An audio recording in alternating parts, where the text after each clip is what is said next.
Queridos, em Gênesis, ou melhor, em Êxodo capítulo 12, do versículo 5 ao versículo 12, a Bíblia vai fazer menção de como foi a primeira Páscoa. A Bíblia diz assim, Êxodo 12, de 5 a 12: o animal escolhido será macho de 1 ano sem defeito, e pode ser o cordeiro ou o cabrito.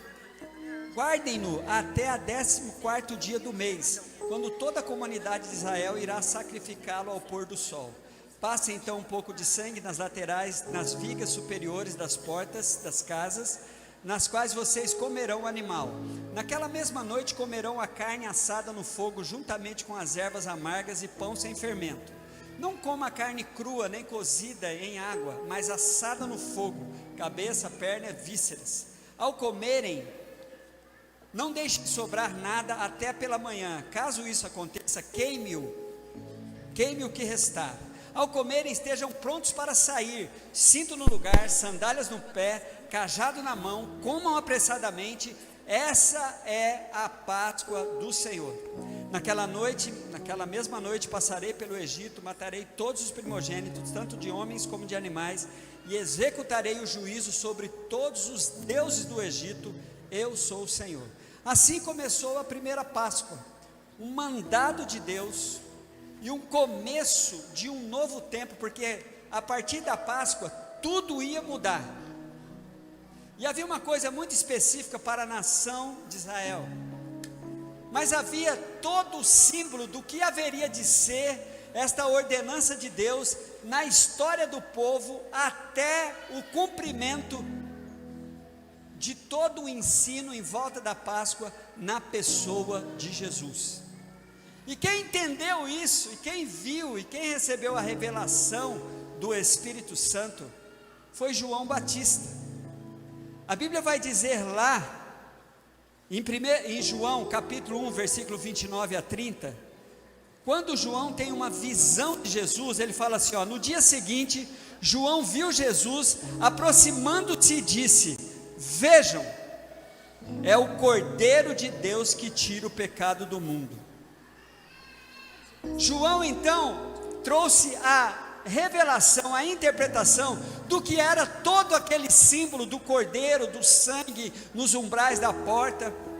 E é interessante que essa festa era uma festa que fazia parte da lei de Deus, mas ela não pôde ser cumprida, o povo não conseguiu cumpri-la em vários espaços de tempo assim. Por exemplo, um mês depois dessa primeira Páscoa, eles realizaram uma Páscoa no deserto, mas depois não realizaram mais, foram realizar lá no capítulo 5 de Josué, que era agora um novo tempo ia começar, o tempo da conquista, o tempo do estabelecimento da promessa da terra prometida. Depois a Páscoa, meio que, a impressão que eu tenho na minha leitura, é que eles não tinham assim uma espécie de autorização interna, eles olhavam em volta e diziam: nós não temos condições de servir a Páscoa. E há uma passagem no Antigo Testamento, irmãos, no livro de Reis, quando Josias, lá no capítulo 23, versículo 21 de 2 Reis, a Bíblia diz assim, 2 Reis 23, 21: então o rei deu a seguinte ordem a todo o povo: celebrem a Páscoa do Senhor, o seu Deus, conforme está escrito neste livro da aliança. Aí a Bíblia diz assim no versículo de número 22: nem nos dias dos juízes, nem que lideraram Israel, nem durante todos os dias dos reis de Israel e dos reis de Judá, foi celebrada uma Páscoa como essa. Então é interessante que a Páscoa, apesar de ser uma festa, uma ordenança do Senhor, parece que o Senhor teve uma certa compreensão do povo que não conseguiu fazer isso. Quando chegamos no tempo de Jesus, temos uma ideia ao ler os evangelhos, que a Páscoa já estava sendo comemorada todos os anos, dentro da proposta que era lá do Antigo Testamento. A Páscoa depois de Josias, ela veio ser dada uma ênfase por ela no livro de Esdras, quando Esdras mais uma vez ajunta o povo para comemorar a Páscoa, na volta do povo do exílio para Israel. Aí nos parece que criou-se então a tradição de todo o ano comemorar a Páscoa, a ponto de Marcos, no capítulo 14, ele diz assim, ó, que a Páscoa era feita todos os anos, naquela época. Mas aí, irmãos, quando há uma compreensão, quando João revela que Jesus era aquele cordeiro, quando o Espírito Santo vai conscientizando as pessoas do que era o verdadeiro sentido da Páscoa, aí acontece o cumprimento do cordeiro que foi morto por mim e por você. Mas essa morte não foi só para te livrar da morte do anjo que viria para tirar a vida dos primogênitos e de todos aqueles que estariam vivos, mas agora Jesus veio deixar bem claro que a morte fora vencida por ele, porque a sepultura não conseguiu detê-lo. Ele então ressuscitou e estabelece então a nova aliança com o seu povo. Aí a Páscoa é interessante. No Antigo Testamento eram esparsas essas comemorações, mas quando chega na igreja, ela começa a acontecer, irmãos, em todas as reuniões. Bastava o povo se reunir. Você vai encontrar lá em Atos capítulo 2, a partir do versículo 46, que eles se reuniam no templo e de casa em casa e comia o pão. Toda reunião acontecia, eles aproveitavam, se havia um momento do alimento, eles aproveitavam para relembrar as ordens de Jesus, fazer isso em memória de mim. A ponto de o apóstolo Paulo, olha que coisa interessante, no capítulo 27 de Atos, ele no meio daquela tempestade, em um naufrágio, ele pega e para, e ali ele serve, ele faz um momento de ceia ali, para aquelas 276 pessoas que estavam naquele navio, entre prisioneiros, tripulação e passageiros comuns. A Páscoa, depois, ela não comemorou, a igreja não trouxe mais aquela ideia anual da Páscoa, mas entendendo que Jesus era o Cordeiro, eles começaram a fazer dos momentos de reunião, um momento de celebração da ceia, que também era a mesma coisa que a Páscoa. Aquela festa de 7 dias, ela era comemorada toda, a igreja se reuniu, tinha ceia. Foi por isso que nós encontramos na primeira carta de Paulo aos Coríntios, Paulo colocando ordem nisso, porque já começou a ver onde tem gente tem problema, né? A igreja de Coríntios, uma igreja especialista em nos ensinar o que não fazer. A igreja de Coríntios nos ensina o que não fazer em muitas atitudes como crentes. A primeira coisa, aquela igreja nos ensina a não fazermos parte de panelinhas que começam a acusar uns aos outros. Aquela igreja nos ensina para nós não brincarmos com a imoralidade sexual, para não brincarmos, não relativizarmos isso. E aquela igreja nos ensina, chega no capítulo 11, Paulo para dar uma organizada na ceia, na reunião, era toda semana, irmãos. Por exemplo, quinta-feira teve culto aqui, teria ceia. No aprisco, na hora do comes e bebes, realizava a ceia. E era uma coisa assim, muita comida, muita bebida, muita festa, muita alegria, nada que crente gosta. Sabe? Principalmente tira a comida do crente que ele perde a fé. E Deus sabe disso, Ele sabe que você gosta de comer. Então tinha muito isso, muita comida, muita bebida, muita alegria mesmo assim. Porém, a falta de zelo para com isso, trouxe então o apóstolo Paulo a trazer para a igreja e falar: olha, vocês precisam se reunir direito com isso. Porque vocês, alguns estão sendo privilegiados nessas festas, e outros não. Os mais ricos chegavam antes, comiam tudo, e deixavam só os restos para aqueles que precisavam trabalhar e chegavam mais tarde. Aí Paulo coloca a ordem. Aí depois, na história da igreja, a ceia começa a receber uma certa transformação. E aí, irmãos, recentemente, nós recebemos uma orientação para a nossa comunidade, para a nossa igreja, Olha, eu confesso a vocês que do dia que recebi a autorização de Deus para fazer isso, eu quase vi Deus, depois que eu fiz a primeira vez, eu quase vi, eu não vi não, mas eu quase vi Deus fazendo assim, yes, é isso aí. Quando nós recebemos a orientação para quebrarmos um jugo que existe em volta da ceia, que é a ceia por merecimento.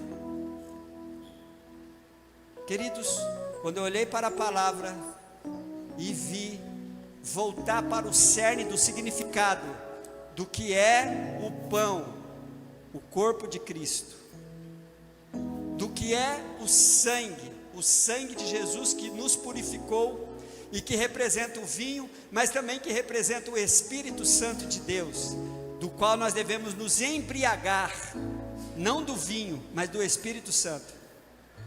Aí veio a orientação com uma frase de efeito muito difícil de ser contraditada no argumento, mas muito difícil para muitos entrar essa frase no coração. Qual que é a frase de efeito? Olha como é difícil você dizer, não, isso não é. Olha como é difícil você contraditar isso que o pastor vai afirmar, que a ceia, porque o pão é o corpo de Cristo, e o sangue e o vinho é o sangue de Jesus, o firmamento de uma nova aliança. A orientação de Deus para nós é que a ceia é para quem precisa e não para quem merece. Essa frase é bonita, né? Mas irmãos, é difícil de entrar em muitos corações, por causa da tradição, foi muito difícil para mim, e olha que faz tempo que nós somos meio lights com esse negócio da ceia, mas foi muito difícil colocar este princípio para esta comunidade. Nenhum de vocês está autorizado a chegar em qualquer igreja e querer dar esta orientação para esta comunidade, para a nova aliança. A ceia é para quem precisa e não para quem merece.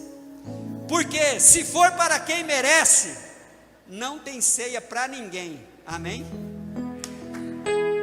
Não tem ceia. Eu não mereço.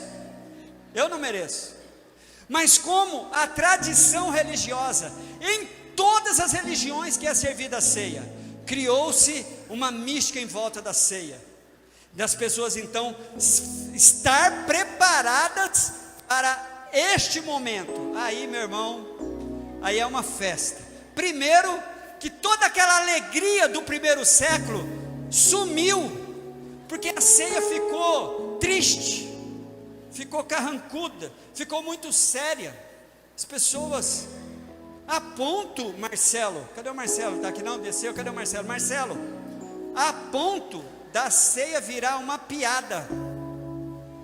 O indivíduo chegou no boteco e falou assim, eu quero uma daquela dos crentes. Vai vendo, Wesley. Mas como assim eu quero uma daquela dos crentes? Aquela que você toma e a cabeça cai. Pelo amor de Deus, irmãos, a ceia virar piada. Queridos, é impressionante. Havia uma alegria nos 3 primeiros séculos da igreja. A ceia era realizada em todas as reuniões, e ele celebrava que Jesus havia ressuscitado e que ele haveria de voltar. Mas depois, olha só o que aconteceu. Quero dar esse contexto histórico para vocês. No período da Idade Média, quando houve a peste negra, a peste bubônica, houve uma preocupação de que havia muita morte. Então começou a se dar mais ênfase na morte, mas o nosso Senhor também morreu, começou a se dar mais ênfase na morte de Jesus do que na sua ressurreição. Aí a ceia ficou essa cara de velório, essa cara de tristeza. Aí depois veio a mesma seleção de quem pode e quem não pode. Em nenhum lugar está escrito isso, quem pode e quem não pode. Na verdade há uma ordem. Em 1 Coríntios 11, 28, examine-se cada um a si mesmo e coma. Aí foi a orientação que Deus deu para nós. Qual foi a orientação? Olha aqui, preste atenção no que o pastor vai fazer. Vai lá. Você vai examinar a si mesmo, não importa quem, você vai examinar a si mesmo. E se encontrar qualquer barreira que que possa evitar você, que no seu raciocínio religioso, ou na tradição das religiões, se aparecer qualquer barreira, a Bíblia fala assim, ó, examine-se o homem a si mesmo e coma. Por quê? Qual foi a orientação que Deus deu para nós? Porque eu só consigo vencer as minhas limitações espirituais se eu estiver alimentado de Jesus e se meu corpo for a habitação do Espírito Santo. Na minha força eu não consigo, irmãos. Eu tento e eu faço uma fachada, mas de verdade mesmo, se for para vencer o pecado, você tem que comer de Jesus, você tem que beber o seu sangue, porque quem não come e não bebe, ele disse, não vai conseguir vencer. Por isso, é que para nós, tá? Gostaria que você que está aqui hoje pela primeira vez, não saia escandalizado daqui, mas você entenda o cerne disso. Qual que é o cerne? Esses elementos. O pão é a representação de Jesus, o sangue é a representação do sangue dele, do Espírito Santo, da nova aliança que foi firmada na cruz, e que esse é o alimento fundamental para quem precisa desse alimento. Não é para quem pagou, não é para quem merece, não é para quem está preparado, mas para quem precisa. Por quê? Você tem algumas coisas que você precisa vencer dentro de você. Para perdoar contra quem você está magoado, você precisa de Jesus. Para viver uma vida digna, uma vida em que vai fazer com que você evidencie a sua fé em Cristo, você precisa se alimentar dele. É por isso que aqui, tá, irmãos, mais uma vez, você que está com a internet aí, ó, não escandaliza não, aqui a ceia não é para quem merece, a ceia é para quem precisa. Quem crê como eu creio, diga glória a Deus. Quem não crê e tem coragem, diga misericórdia.